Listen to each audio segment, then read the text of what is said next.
Bom, então vamos lá, galera. Início da segunda aula, tá? O relevo brasileiro.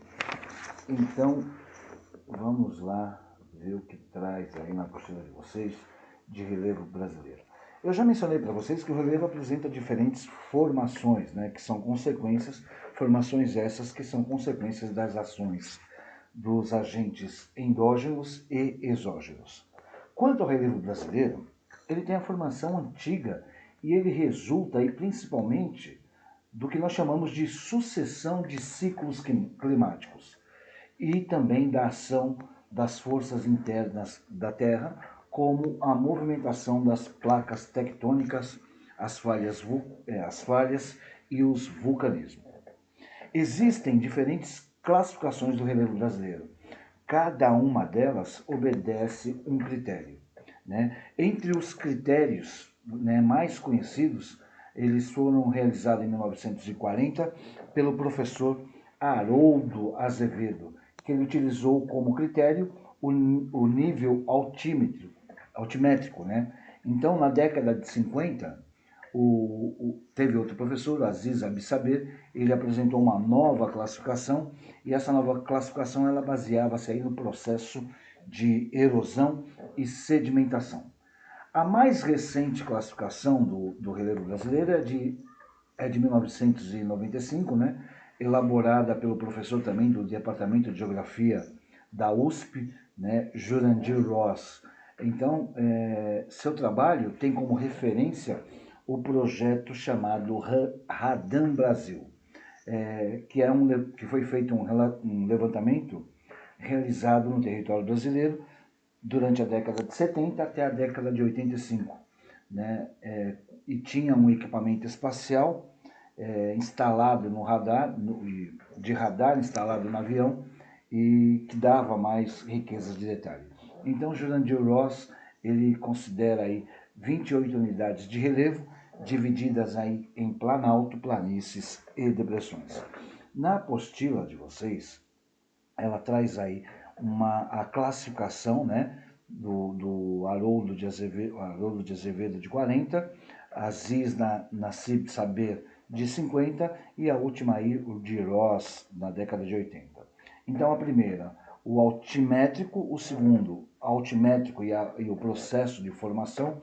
Quando eu digo altimétrico e processo de formação, né, processo de erosão e sedimentação, tá legal? E a do Ross, que é altimétrico, né, portanto, tem um processo de formação em uma influência de paleoclimas, né, que é relativo aí à estrutura geológica, tá legal? Então nós também temos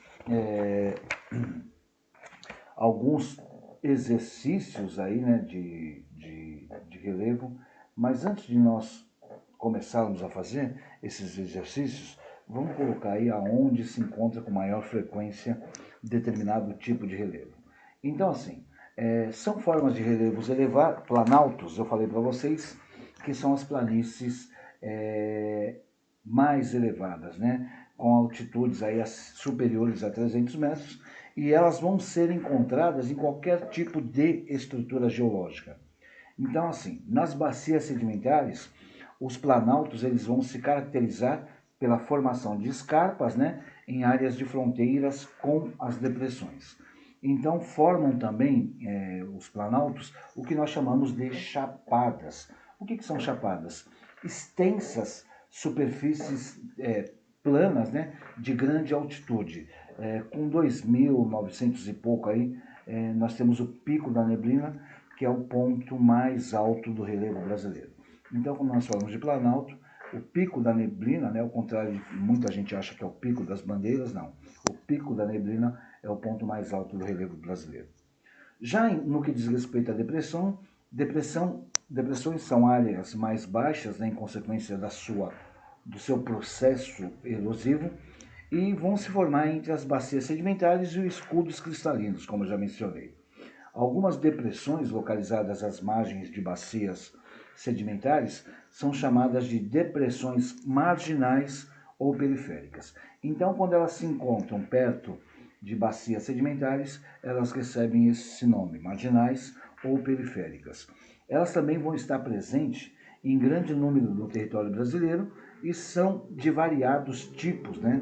Como a depressão da Amazônia Ocidental, que são terrenos, né, em torno de 200 metros de altitude. Já no que diz respeito a planícies, né, são as unidades de relevo geologicamente mais recentes. E é uma superfície extremamente plana. E a sua formação ela ocorre em virtude de sucessivas disposição de material de origem marinha ou lacustre ou fluvial em áreas planas. Normalmente, as planícies estão localizadas próximo ao litoral ou dos cursos aí de que nós analisamos grandes rios e lagoas. A exemplo das planícies da Lagoa dos Patos, da Lagoa Mirim e o litoral todinho do Rio Grande do Sul. Tá? Bom, no mapa de vocês tem aí mais algumas especificações, né? Eu gostaria que fizessem os exercícios, então vou deixar o restante da aula para que vocês façam o exercício da página 327 também, juntamente com os outros. Tá legal? Forte abraço, Deus abençoe, estamos juntos, uma ótima semana a todos. Fui.